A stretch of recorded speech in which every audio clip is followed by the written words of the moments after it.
পাহাড়ি বাচ্চা কাচ্চা এরা ওরা সবসময় ঝর্ণার পানিতে গোসল করে অভ্যস্ত।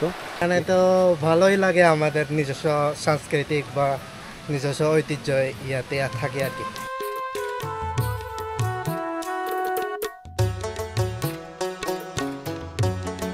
এইসব জায়গায় আসলে হাতে কিছু নিয়ে আসবেন, কেননা সাপ জন্তু বা অন্যান্য জিনিসের ভয় আছে। এইসব জায়গায় সচরাচর না আসাই ভালো। যদিও কেউ আসেন একা আসবেন না, অবশ্যই একাধিক ব্যক্তির সাথে নিয়ে আসবেন।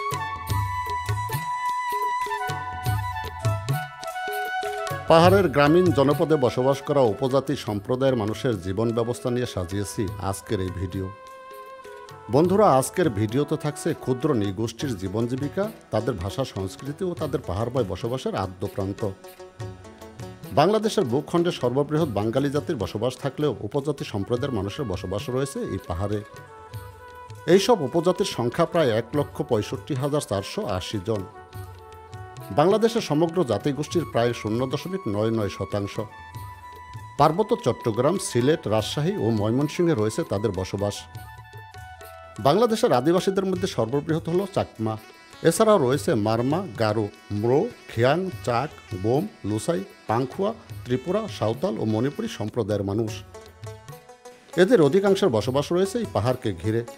আজকের ভিডিওতে রয়েছে ম্রো সম্প্রদায়ের মানুষের জীবন জীবিকা ও তাদের ভাষা সংস্কৃতি। ম্রো সম্প্রদায়ের মানুষ মূলত প্রকৃতি পূজারী হয়ে থাকে। তারা তাদের জীবন জীবিকার রসদ যোগায় পাহাড়ের ভাজে ভাজে। গহীন পাহাড়ে বসবাস করা পাহাড়িদের জীবন বেশ সংগ্রামী। জীবন সংগ্রামে তারা একাকার হয়ে বসবাস করছে এই পাহাড়ে।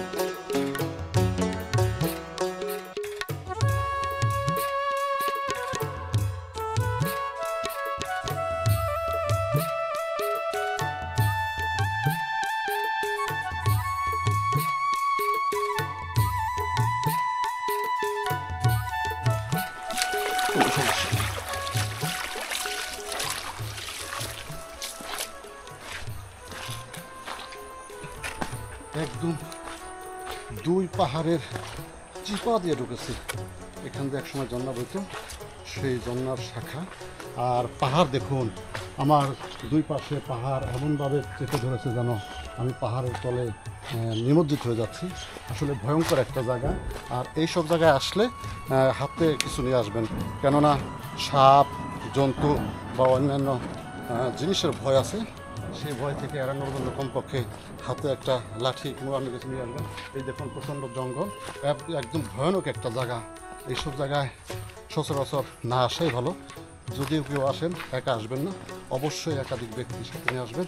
মাঝখান দিয়ে চিপা রাস্তা হয়ে গেছে ঝর্ণার পানিতে, আর সেই দিক দিয়ে কিন্তু আমরা ঢুকে যাচ্ছি। দেখুন, আমরা এই রাস্তা দিয়ে কিন্তু আমাদের সেই দুর্গম পাহাড়ে যেতে হবে। আমরা চেষ্টা করছি সেই আদিবাসীদের জীবন ব্যবস্থা তুলে ধরার জন্য।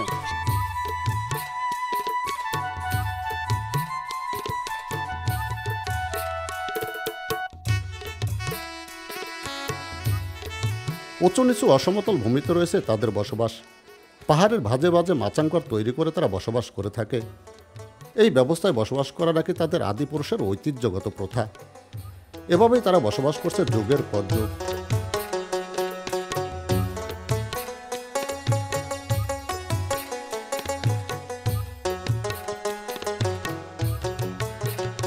এই বাড়িগুলোতে কিন্তু উপজাতিরা বসবাস করে থাকেন।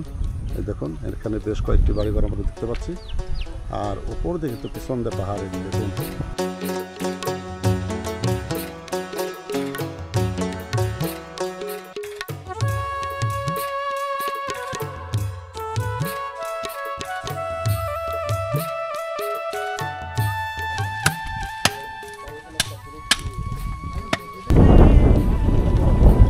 পাহাড়ি কলা মোটর সাইকেলে লোড দিয়েছেন।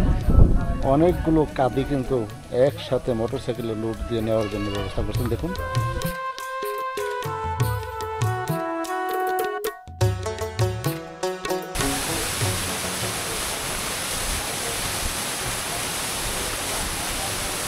পাহাড়ি জল নামছে। দেখুন বন্ধুরা, পাহাড় থেকে বৃষ্টি হচ্ছে, আর বৃষ্টির মধ্যে এই ঝর্ণা হয়ে নামছে। দেখুন, আমার নাম চন্দন চাকমা।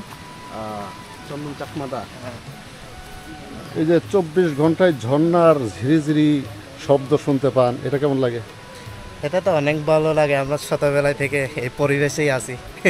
তো নিজেদের কালচার তো নিজেদের ভালোই লাগবে। এই যে আপনাদের এই পাশ দিয়েও ঝর্ণা বয়ে যাচ্ছে, ওই পাশ দিয়েও ঝর্ণা বইছে, এটা কি 12 মাসই বয়? 12 মাসই থাকে। আচ্ছা, এই ঝর্ণার সংযোগস্থল কত দূর? এই পাহাড় থেকে, এটা চিম্বুকের পাহাড় থেকে আসছে জীবননগরে। দাদা আমাদের ঝর্ণা দেখানোর জন্য নিয়ে যাচ্ছে। চন্দন চাকমা দাদা, একদম দুর্গম পাহাড়ের গলি পথ দিয়ে আমরা হেঁটে যাচ্ছি। ওই সেই ঝর্ণার শাখা, ওই দিক থেকে কিন্তু ঝর্ণা প্রবাহিত হচ্ছে। দেখুন একদম দুর্গম পুরো পথ বেয়ে মাইলকে মাইল দূর থেকে কিন্তু এভাবে পানিগুলো বয়ে নিচের দিকে চলে যাচ্ছে।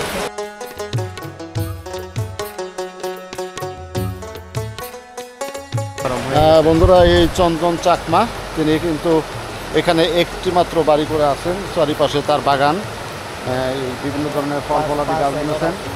5 একর জায়গা জুড়ে তার বাড়ি।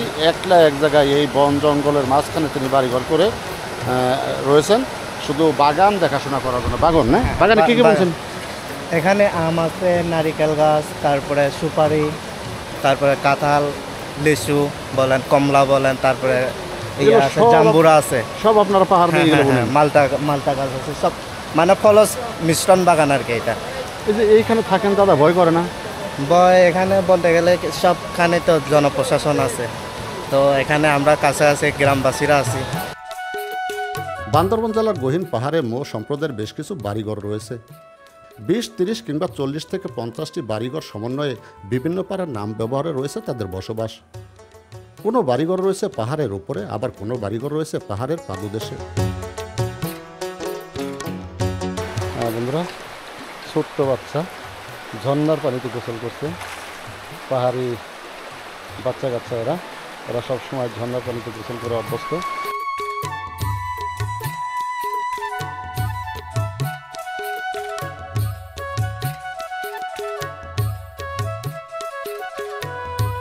বন্ধুরা, আমরা এই বান্দরবনের থানচির সর্বোচ্চ পাহাড়ের সর্বোচ্চ চূড়া এই চিম্বুক পাহাড়, সেই চিম্বুক পাহাড়ে সকলে আসেন, সর্বোচ্চ চূড়ায় উঠে মনোরম দৃশ্য দেখেন।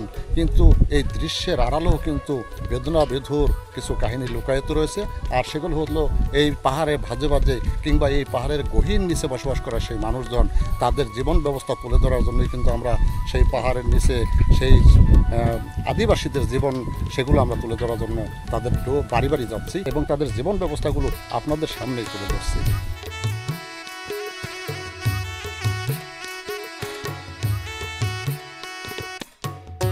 পাহাড়ি এই রূপ বৈচিত্র্যের সৌন্দর্যের আড়ালে রয়েছে তাদের দুঃখকথা জীবন। তারা প্রতিনিয়ত সংগ্রাম করে জীবনের তাগিদে। দুর্গম পাহাড়ের ভাজে ভাজে তারা জমি চাষ করে থাকে। জমি উৎপাদিত ফলমূল আর ফসল বিক্রি করে চলে তাদের সংসার। সংসার নামক গাড়ি চাকা সচল রাখতে তাদের করতে হচ্ছে এমন কষ্টের কাজ।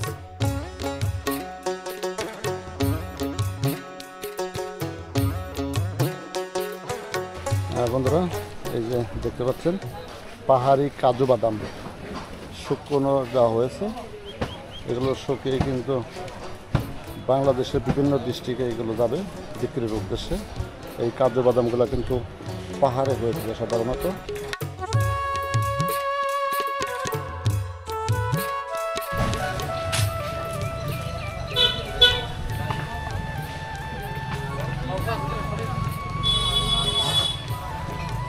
পাহাড়ি কলা, এগুলো দুর্গম পাহাড় থেকে এই থানচি বাজারে এসেছে, এইখান থেকে কিন্তু বিভিন্ন জায়গায় যাবে।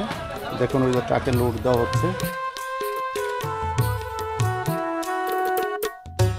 পাহাড়ে বসবাস করে নারী পুরুষ সকলে খুব পরিশ্রমী হয়ে থাকে। তারা মূলত মিলেমিশে কাজ করে সংসার প্রয়োজনে।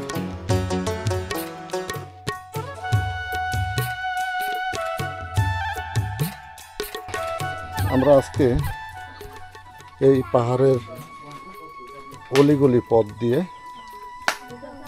অনেক দূরে দূরে ফাঁকে ফাঁকে বাড়ি, সেই বাড়িগুলোতে যাচ্ছি। এই যে এখানে দুটো শিশু খেলা করছেন। কি তোমরা বন্দুক ফোটাচ্ছ?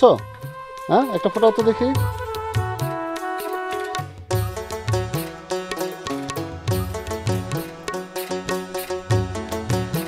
ঘর মেরামত করতেছেন?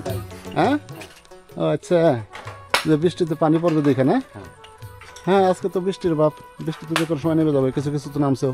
অবস্থাটা দেখাই, ঘর তারা কিন্তু টিন দিলেও বাঁশের ডাব্বা দিয়েছেন, একাধিক ডাব্বা দিয়ে কিন্তু তারা ঘর তৈরি করছেন। আর এগুলো কিন্তু মাচাং ঘর, এই যে মাচাং ঘর দেখুন, প্রতিটা ঘরই মাচাং ঘর। এটা নাকি তাদের পারিবারিক ঐতিহ্য, ধারাবাহিকভাবে তাদের বাপ দাদা এটা করে আসতে, আর সেভাবেই কিন্তু সেই ধারাবাহিকতায় তারা এভাবে যাচ্ছে। এই যে দেখুন, এই যে ঘরটি ভাঙা চূড়া, পলিথিন, বাঁশ, এইসব জিনিস দিয়ে কিন্তু এই ঘর দিয়ে তারা বসবাস করছেন। হ্যাঁ, এটাই কিন্তু পাহাড়ি জীবন।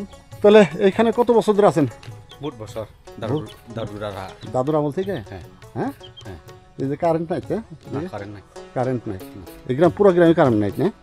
এই যে আমি তো মাছন ঘরে যাই, আসলে এই ধরনের মাছন ঘরে উঠতে ভালো লাগে এই কারণে, এগুলো আমাদের কাছে অপরিচিত, কিন্তু তাদের এগুলো পরিচিতই, তারা তো এর মধ্যে থাকে।